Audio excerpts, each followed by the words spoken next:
Sa Pilipinas, iisa lang ang radyo. Dito'y Pilipinas, may isa lang tiradyo. Sa Pilipinas, usa lang bay ang radyo. DZRH Nationwide at Radyo Natin Network ng Manila Broadcasting Company. Sa Pilipinas, iisa lang ang radyo. Manila Broadcasting Company.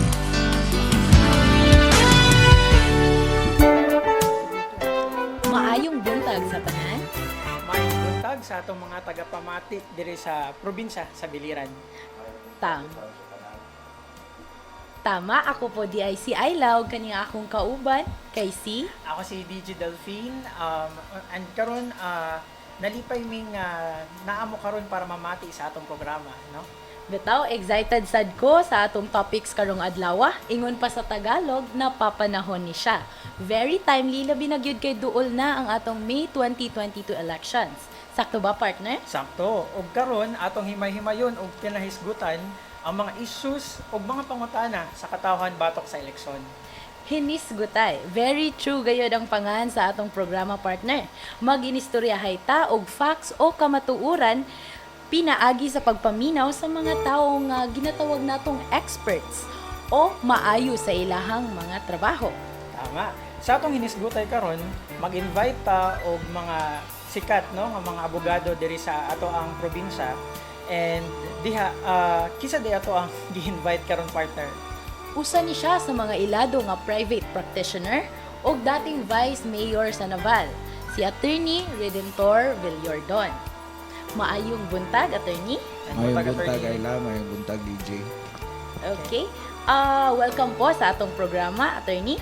Before po ta mo proceed sa mga pangutana nga naa sa ato karon, mangayo sa mi og impression po, Attorney.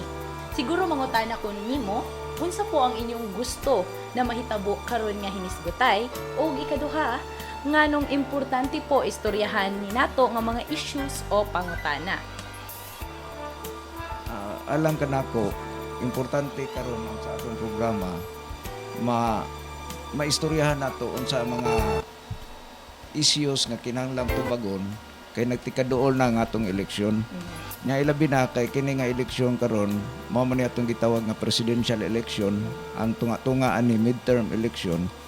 Importante kayo ang presidential election alang ka natong katawhan kay presidential gani apil ang presidente naa diha apil sa eleksyon ang pinaka-powerful, pinakagamhanan nga opisyal ilawom sa atong konstitusyon, ilawom sa atong pamalaod. Importante nga mahisgutan dili lang ang issues, importante sa atong panagisgutay nga matugkad nato unsa ang mga kamatuoran. Ilabi na karon nga kining panahon nato sa social media ning gawas na bitaw nang gingalan natog fake news. Libog baya makalipong sa tinuod anay bisag ako maglibog kag asa na karoy tinuod asa dili tinuod. So ang sa atong programa ang akong expectation nga makatabang ta sa katawhan pagsara pag-screen ug unsay tinuod ug unsay dili tinuod, makatampo ta sa pinaagi sa ginagmay natong paagi ug unsa poy atong nahibaw-an. Mo na akong gusto nga mahitabo sa atong programa. Okay. So dapat good ay, attorney, since presidential election man ang ato ang mga botante mo gawas good, no, inig ka election para mo botar. Oo, dapat. Oo. Okay. So, usap po sa inyong nasulti kanina kay about sa fake news po. Paano po di masabtan kung ang usa ka balita or post sa Facebook kay fake news? Sa ako nang gingon kaganina, ako bisan ako lisod kayo pagtan-aw kung unsay fake ug unsay tinuod kay ang sa amo sa mga abogado ang pinakasigurado ra gyud nga pag-verify pagsuta kung unsay matuod kanang tuwa ka sa hitabo, nakakita ka sa hitabo, kita kay mudawat naman lata unsay gipost sa Facebook, di kinahanglan i-screen nato.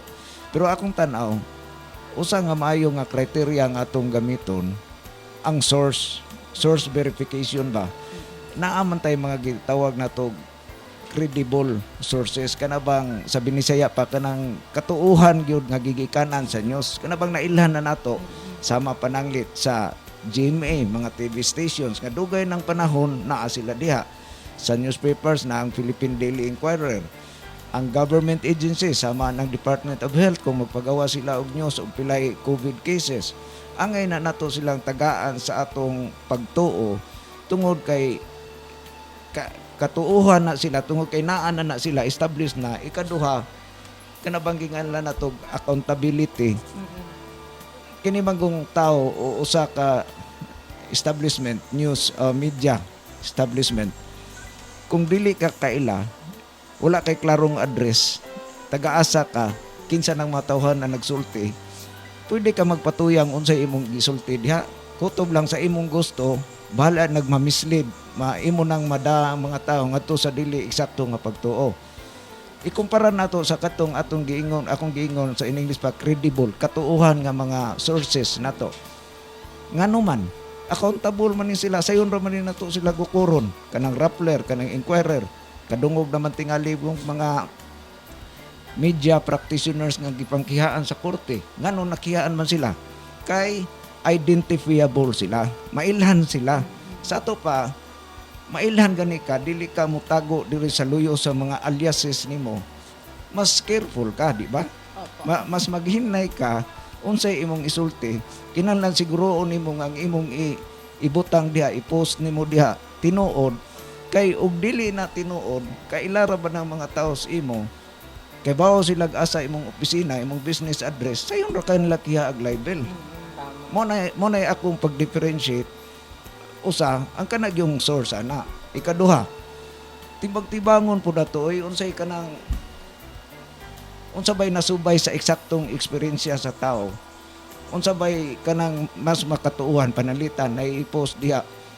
Kining tawhan na banggiitan kayo ni kay mora ni hatag og speech dito sa Amerika nga way basa-basa. Mora ni siya ilado nga presidente nga wa magbasa-basa, bilib mga Amerikano. Tanawa po na ninyo sa inyong experience ug nakabantay mo tanan nga mga presidente, tanang dagkong tao mosulti na sila nanay teleprompter das atubangan. Kana ganing ako nakita sa YouTube na may teleprompter das atubangan nganong motuo magyutang nga wa na siya magbasa. Labian naman po kanang be discerning, be analytical, tanawa og unsay eksakto. Atong gamiton ang atong utok, dili ta ang atong pagtan-aw, dili lang kutob sa atong mata. Gamiton po nato atong pangunahuna. Timbang ta diri, timbang kanang fair ta ba? Maminaw ta. Usa na nga paagi makita nato ang tinuod. Oo. So dako kayo ning tabang partner para Yes. sa ato mga taga-paminaw kung pagtimbang kung usaboy maayo no para karon sa eleksyon.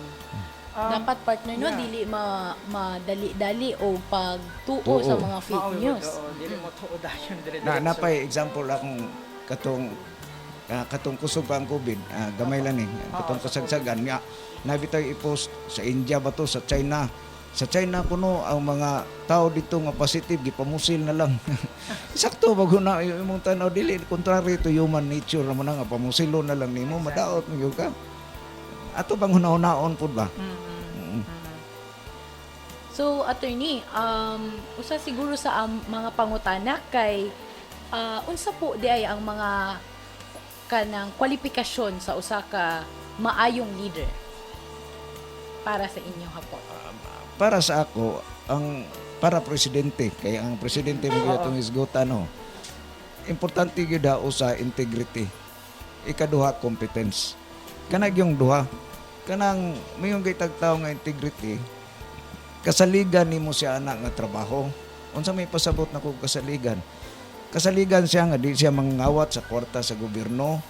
Kasaligan siya nga dili ang iyang vested interest, ang iyang self-interest sa iyang pamilya nga interest, ang iyang gitan-aw, ang kaayuhan sa mga tao.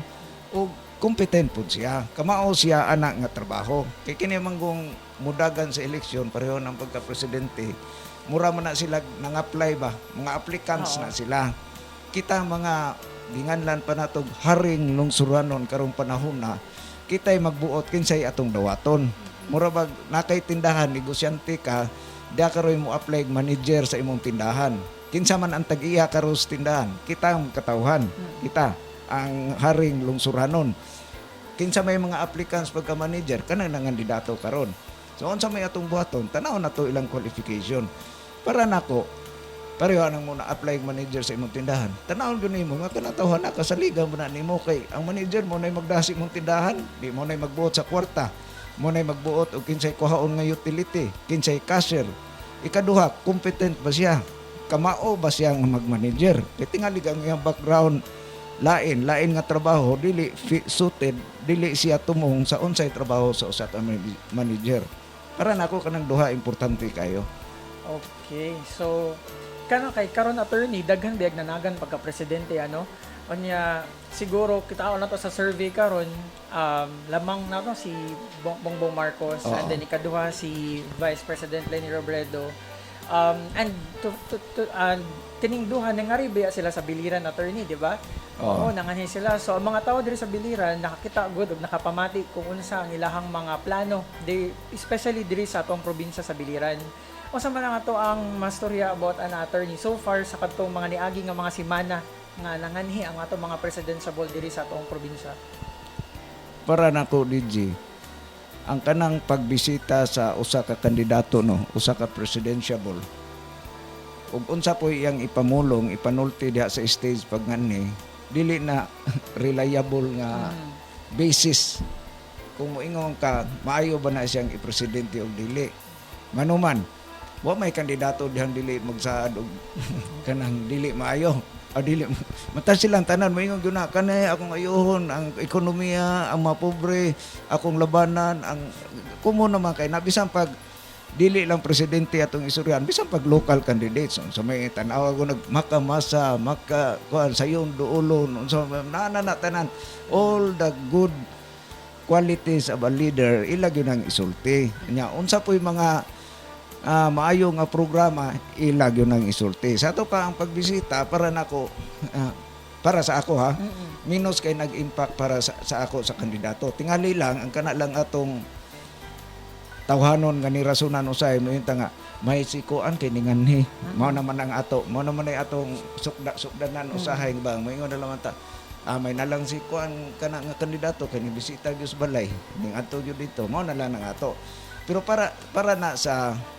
local candidates kandidato tingalig mayor or konsehal pero dili na nato gamiton nga barometro sa managag presidente. Okay.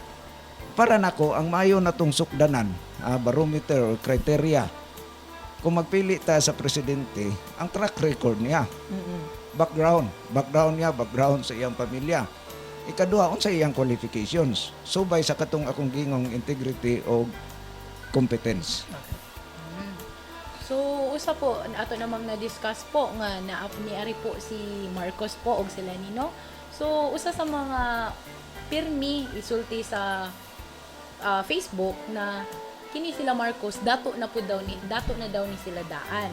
So naapoy uban mosulti nga mga gikawat daw po ni ang ilahang bilyones. Unsa po ni para sa inyo unsa po inyohang masulti about diani? Kanang ingong dato relative term na unsa kanang kadatua unsa may pasabot nilang dato pila may kwarta para atong ingong nga dato na sila. Pero ang ako lang masulti madato magmapobre ang pamilyang Marcos sa tanang ng kandidato karong pagka-presidente karong patakakitag pamilya nganing kandidato nga puwerteng daghanag kaso sa korte sa Supreme Court. Daa pag yung mga decided cases na sa Supreme Court bahin sa ill-gotten wealth. Kanang ill-gotten wealth para na sa public officials kanang ang imo bang kwarta nga natigom sa panahon nga naa ka sa gobyerno ikumparar sa kanang lawful income nimo ang imong sweldo ug uban pa nimong legal sources legitimate sources of income ikumparar sa pilay imong assets karon pila unsa ka kadato nya pila ray imong madawat unta nga sweldo kung nagsubra na gani na ang imong wealth ang imong assets nagsubra na sa dapat nimong madawat nga sweldo or uban pa nimong mga legitimate mga legal nga mga negosyo kanang subra ana mo na gingalag ill-gotten wealth kay nanubra naman siya. Okay, attorney. Si Marcos dili basta-basta akong pasabot katong iyang parents ang mga Marcoses daghan na sila kaso ill-gotten wealth nga naprubaran na desisyonan sa Supreme Court, final decision sa Supreme Court, final and executory, nga kini nga mga kwarta nila ill-gotten yun. Sa ato pa, gisubay sa kanang nga mga kaso, gisubay sa Supreme Court, sukad na presidente si Marcos 1965. Hangtod nga napahawa siya sa people power sa 1986. That's a period of 21 years. 31 years, Oh. attorney. Oo. Gisubay pilay iyang sweldo, nya unsa pa ilang mga legitimate nga income, gitotal kutob sa 1986. Human gitan-aw og pilay ilang assets sa mga bangko, ang ilang mga deposito. Apil na tong ilang mga katong giingong mga hidden wealth nga gigamitan nila mga dami. Oo. Kay nasakpan man na siya Yes, sa attorney. PCGG. Purteng dakuha og diferensya. Oo. Dakong diferensya. Sakto, attorney. Although actually, nindot niya itong gistoryahan karon kay politika, tapos although limited na ba itong oras karon partner, di ba? Oo. So, attorney, dili ko ni siya fake news, di ba? Kay Supreme Court decision man. Oo, final Of decision course. daw. Oo, so dili niya sa storya. Oo. Naki question, partner? Nakoy question, Sige. partner. Kung na po'y final decision ang Supreme Court, nga nung wala pa man po ni sila na priso. Oo, attorney mo na ang permit na mabatean. Ang kaso nga ginganlag ill-gotten wealth kanang na forfeiture of ill-gotten wealth, dili na siya criminal case. Moingon gani kag nganong wa mapriso, naghisgot kag criminal case. Nailaing nga klasis kaso kana mo na ginganlan natog civil cases. Napoy ginganlag special proceedings kana mag-adapt ka. Ang forfeiture of ill-gotten wealth, civil case na siya. Dili na siya makapapriso og tao. Ang makapapriso kanang ginganlan natog criminal cases unsa man ni estafa sa private nga tao pero public official malversation, graft and corruption. Ang forfeiture of ill-gotten wealth, civil cases ni sila. Dili gyud mapriso kay ang gigamit nga mga kaso sa atong gobyerno kontra sa mga Marcos nga masayon iprobar, masayon igon kaysa katong criminal cases, ilabi na kay si Marcos human sa 1986 tulo lang katuig namatay man po siya dayon. Kinsa pa may imong prisohon ug imo pa nang kasuhan, namatay man siya 1989, namatay na si Marcos. Ang gigamit sa atong gobyerno sa PCGG, ngari sila, naniguro sila, diri sila sa ill-gotten wealth para ma-recover sa gobyerno ang mga kwarta nga nakawat nila ni Marcos. Pero Mo nang way na priso. attorney, kining PCGG para lang sa atong tagapaminaw, no? Kanang gihimo ni siyang ahensya sa gobyerno para sa ilang trabahoon, attorney. Pag-recover. Pag-recover. Pagbawi. Okay, attorney, ingon nila fake news daw nga nangawat ang mga Marcos. Na ano ba'y nakuha ang PCGG? Daghan. Daghan na. Nasa mga decision sa Supreme Court. Na decision niya na executed Okay. na yun na. Panalitan. Sige, attorney. Aganahan ka example. Sige, Oh. basta lang, Mas attorney. maayo. Limited lang atong oras. Kini. Kaya pa. Okay. Republic versus Sandigan Bayan, para makatuo mong dili ni fake news akong isulti ang kining GR number mo ni ang iyang General Register number sa Supreme Court. Unsa may importante ani, inyo ganing i-type ning GR number, inyong i-google, mogawas ni siya nga kaso dito sa website sa Supreme Court. Kung tuwa mo gawa sa website sa Supreme Court is si judiciary, government na nga website, di na ka maka-accuse ana og fake news. Labian ang pud og di pa ka mutuo sa government website unsa na may imong tuuhan, og di pa ka mutuo ana. GR number 152154. Akong basahon para sa mga interesado mo basa ning kasuwa. Republic versus Sandigan Bayan, GR number 152154, decided on July 15, 2003. Unsa man ang klasihan nga kaso? Ako lang i-summarize. Human pagkahawa ni Marcos natong 1986, pinagi sa investigasyon sa PCGG, ilang nahibawan nga naay Swiss accounts si Marcos. Swiss accounts gani sa to pa mga kwarta nga tuwa gibutang sa bangko sa Switzerland. Ang kini siya nga Swiss accounts ning total ni siya og $658 million. Nakapangalan ba yun ni Marcos? Dili, sa first layer, kay gilayer-layer man niya, foundation, from one foundation to another foundation, dili ni mo makita diha nga ni Marcos. Gingan niya o kaning Azio Foundation, AZIO, ambot nga nung mo po inyang gingan, Basta lisod. Okay. Pero unsa may nadiskubrihan sa PCGG, pinaagi sa ilang investigasyon, ang kwarta nga gibutang aning Azio Foundation dito sa Switzerland, gikan kang Marcos, gisuwatan niya ang usa ka abogado dito sa Switzerland paghimo diha og foundation. Mao ni ang ingan sa foundation Azio. Ha? Human naghimo siya og special power of attorney authorization sa iyang krone, iyang sinaligan sa una, close friend, classmate niya sa College of Law si Roberto Benedicto. Okay, nung domo katong tag-iya sa Republic Planters Bank. Kaya sa mga krone ni Marcos, mao ni sila yung mga banggiitan. Si Benedicto sa sugar, si Danding Kuangko sa coconuts, sa katong Coco Fed. Mao naman to kang Coco Fed. So gitaganyag authority si Benedicto mo represent sa iya dito sa Switzerland sa tanang transaksyon. Sunod, pero kining Azio Foundation, ang primary beneficiary ni si Marcos, ang Marcos family. Ito dito sa ilang articles of incorporation. Okay. Human ana, gibalhin na po nagikan sa Azio, naghimo na po laing foundation, gibalhin na og kining gingalan na po Verso Foundation. The same board of trustees, pero ang ngan sa beneficiary otro murag dili na Marcos, lain na po nga beneficiary, pero nadiskubrihan nga ila ra gyapon nga corporation.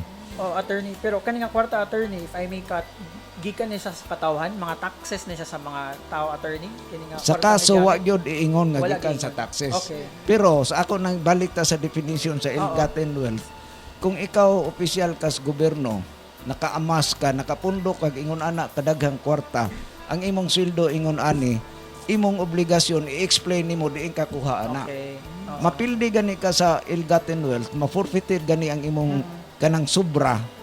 That means wa ka maka-explain satisfactorily Okay. ngadto sa korte. Okay. Sa ato pa sa may due process man ta, gitagaan ni sila Marcos og chance pag-explain diin mo aning kwartaha. Oo. Okay, napildi man sila. Okay, Sa ato napildi pa sila. wa makontento ang Supreme Court sa ilang explanation. Okay, attorney. Salamat kayo, attorney Ana. No, partner, may question ka about sa biliran? Napo ko yung usa ka pangutana. Usa po sa always ay permine iingon sa mga supporters po ni BBM na daghan po daw natabang ang mga Marcos diri sa biliran. Sila daw po ang nagpatindugan ng San Juanico Bridge Biliran Bridge. Yeah. Biliran Bridge, San Juanico Bridge. Oo. So mga infrastructures po ng mga proyekto. Unsa po atong masulti about yan?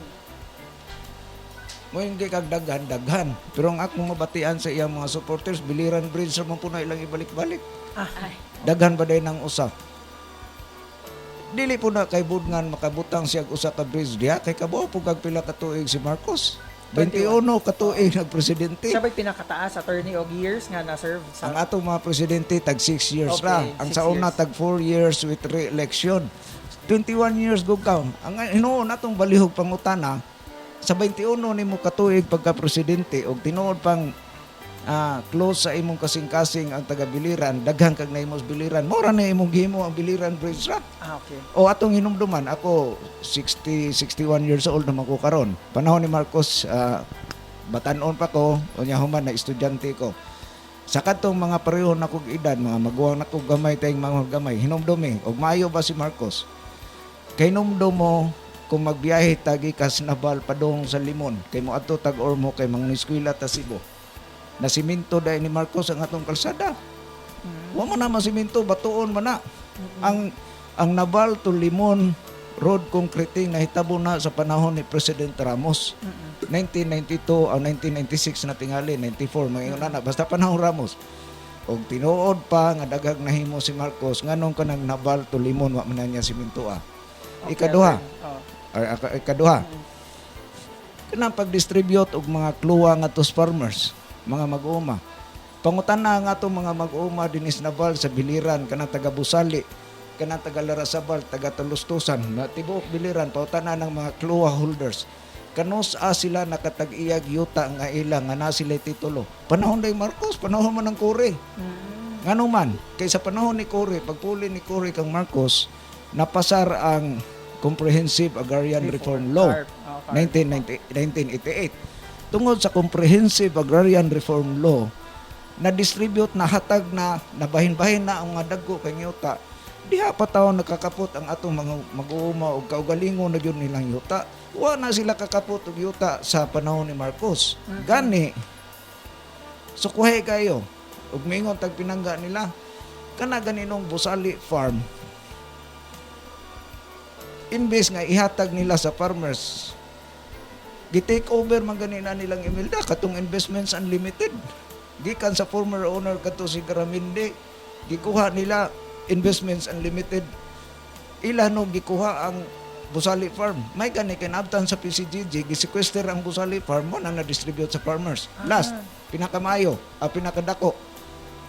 Ang nakahatag yun og improvement sa ato progress sa Nabal ug sa Tibok Province Biliran ang pagkahimo natong probinsya. Oo, kano sa man tanahimo. Kano sa amantanahimong probinsya? 1992, panahon Okay. niya pong Ramos. Sa pinaagi sa unsa nga balaod, Local Government Code sa 1991, panahon ni Cory. Gihimo ba tang probinsya ni Marcos? Wa. I see. Mahimo to ni Marcos. Mahimo kay katong panahon na naa sa iya ang lawmaking power, presidential decree ra himuon. Og pinangga pa niya ang biliran anong umatan niya himo ang probinsya. Naon nang Tatay Dugay Rag University, nanatay Kapitolyo, nanatanan. Sakto.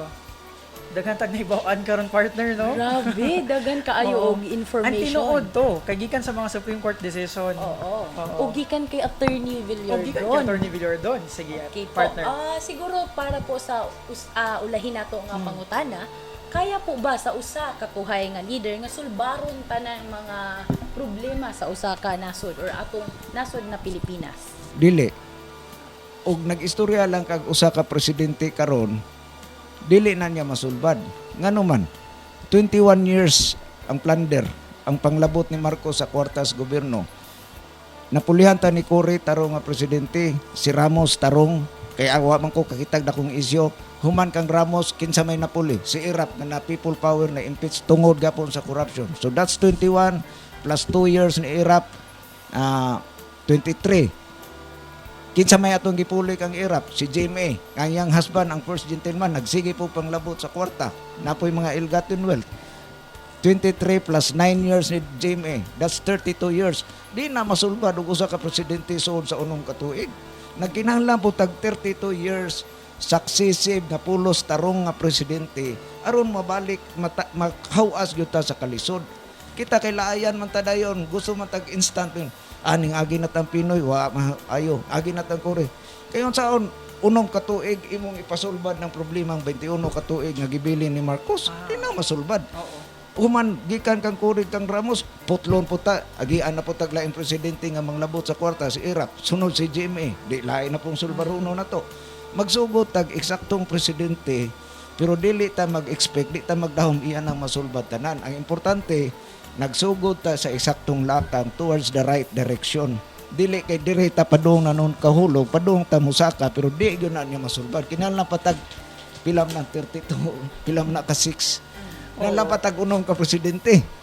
Mo na dapat sugdan nato karon og pagbotar og sakto nga presidente, no? Oo. Sugdan nato karon nga eleksyon. Oo. Itaas na to ang standard sa mga Oo. presidential. Mo na mutabang ta paghatag og maayo sakto nga impormasyon Opo. sa mga botante ato sila nga tagan og informed choice dapat ilang pagpili sa usa ka presidente. Nalang tayo 1 minute partner. So, siguro magpasalamat ta Oo. kay Attorney Villardon. Salamat kayo sa inyong oras po nga ning guest mo ari sa amo ang programa nga Hinisgutay. Oo, daghang salamat Attorney Villardon. Daghang salamat pod no sa atong mga tagapaminaw karon. Oo, daghan po kayong salamat sa inyong pag-imbitar. O daghang salamat sa tanang naminaw. Okay. Sige. Sige, so hantod sunod napatay sunod ani partner, di ba? Naapatay sunod Oo. na mga i-interview pod na mga ilado og eksperto aning mga lahi-lahi nga sektor po kay kailangan na to base sa giingon ni attorney, kailangan na to maging maayo nga butante para maayo sad ang ato ang nasod. Okay. Okay? So, salamat sa tanan. Daghang salamat.